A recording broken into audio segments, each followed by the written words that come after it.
వస్తున్నట్ట రానట్ట అందులో వీడియో బొమ్మ అప్పుడే చెప్పేస్తారంటే తొక్కలోది ఆ మాత్రం క్యూరియాసిటీ ఉండాలి. హీరో ఏమయ్యాడు, ఇవల్ల ఏమైంది, ఎక్కడ గ్రూప్ సాంగ్, ఎక్కడ డిస్కో సాంగ్ అని అన్ని బొమ్మలు చూపించేస్తారు.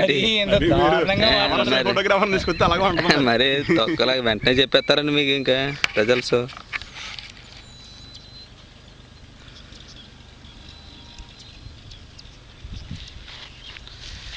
మమ్మల్ని తీసారే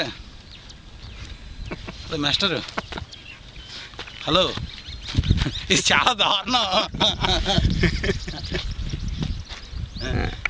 మాస్టర్ ఏంటి చెప్పండి ఇప్పుడు. కదా 45 రూపాయలు పెట్టి బ్యాటరీలు కొనందుకైనా తీయండి ఓ ఫోటో. మిమ్మల్ని కనీసం నన్ను ఫోటోగ్రాఫర్ గడు సైడ్ కొనుక్కుంటున్నాడు, ఇటు మిమ్మల్ని తీద్దామని అడిగారా మీరు కానీ శ్రీనివాస్ గారు? కానీ వెళ్ళిపోయి నాకు భంగిమ తాడి చెట్టు కింద పెట్టండి, అక్కడ పెట్టండి అని అడుగుతున్నారు. కానీ కనీసం అడిగారా మా సైడ్ చూపించాం తీసుకెళ్ళి. గేదెల పక్క మీదే కదా, మీ బిట్లోనే ముక్కలు పాతలేదు, అదే మనకి గుర్తు. అదే గుర్తు మీది. వరి కోసి ఉన్నది మంది, ఫోటోలో వచ్చింది వరి కోసి ఉన్నది మందే అంతే.